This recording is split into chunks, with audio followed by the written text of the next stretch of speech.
There are no subtractions and divisions in our mind. There is only addition and multiplication. I will just remove negative thoughts and I will have positive thoughts. All the best, it's not going to work. It's just that you need to pay little attention as to how it functions. You will see there is a distinction between what is you and what you have gathered.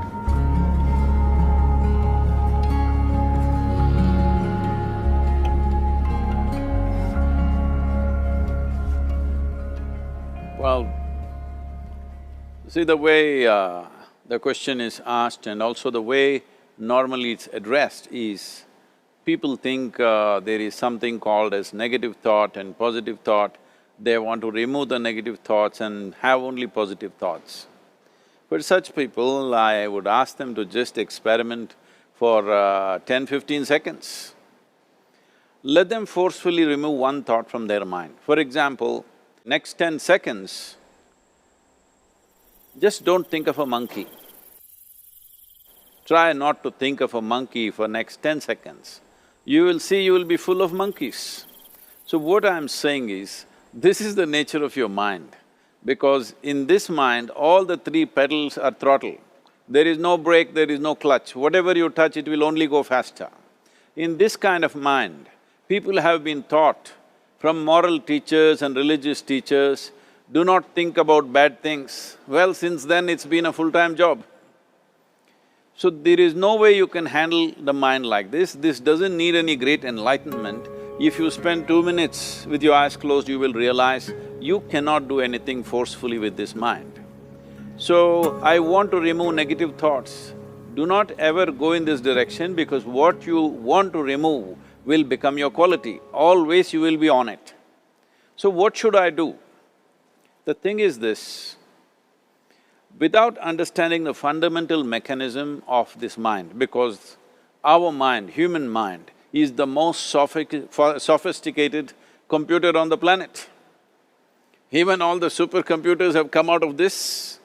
When this is the case, is it not important that we understand the mechanics of how it functions? One simplistic aspect of how it functions is, there are no subtractions and divisions in our mind. There is only addition and multiplication. If you try to do something with it, it will say one more. If you try hard, it will multiply into many more. In this mind, you don't try to identify what is positive, what is negative and try to remove it. First of all, one needs to understand, this mind of yours, this body of yours is supposed to serve you. The life that you are is important. Body and mind are vehicles that must serve us. If you sit in a vehicle, it must go where you want to go. If it goes to its own destination, what is the point of such a vehicle? It's just a nuisance. Right now, most human beings are unfortunately experiencing this fantastic possibility of human mind as a nuisance, as a troublesome thing. Well, this is the most beautiful thing you have. It's just that you need to pay little attention as to how it functions. One simple thing is this. First and foremost process is, that's why we put out this process called Isha Kriya. This is to distance yourself from your physiological and psychological process. There is something called as you which exists. This is not a composite of all your thoughts and emotions and physiological processes. Beyond that, there is you. If you close your eyes, even if you cannot see anything, you're still there.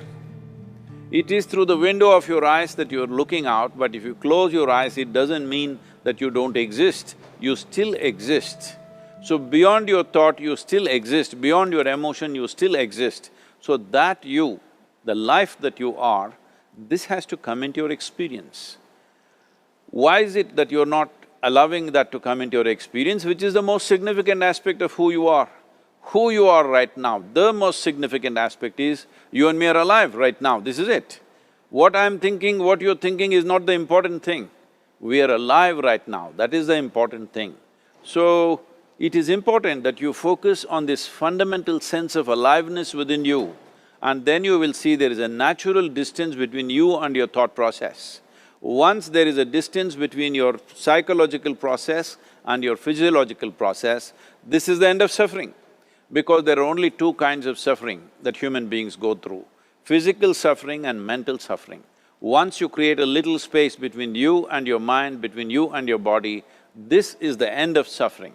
This is something every human being has to experience and know, otherwise thinking I will just remove negative thoughts and I will have positive thoughts, all the best, it's not going to work 100%, it's not going to work because nobody can remove it, they can avoid it for some time. So when negative thoughts come, you say Ram Ram, Shiva Shiva, whatever you want, but this is just avoiding, it's not gone. The moment you stop that, it will pop back with great force, otherwise it'll come back in your dreams. So it's very important, first of all you need to understand your anger, your resentment, your fear, your anxieties, the negativity that you generate. Generally resentment, anger, it is always directed towards somebody. But we need to understand this is poisons that we are drinking and expecting somebody else to die. Fortunately, life doesn't work like that. If I drink poison, I die. If I drink poison, you don't die. So, we need to understand this. When I say poison, today you can have yourself chemically analyzed. Right now, what is your blood work, what it says? 5 minutes of intense anger, check your blood work and see, there will be lots of negative elements in it, literally you're poisoning yourself. So, do you want to poison yourself? Definitely not. Now the very question is coming from certain helplessness, what shall I do? Don't do anything, just sit back and just concern yourself with something which is a life process. Maybe your heartbeat, maybe your breath, maybe just the sensation of being alive. Depending upon how sensitive or how perceptive you are, accordingly, find something. It could be a sensation in the body, it could be breath, it could be heartbeat, it could be anything, something which indicates life to you. Just pay attention to that for some time. Slowly you will see there is a distinction between what is you and what you have gathered, which includes both your physiological and psychological possibility or mess, whatever you made out of it.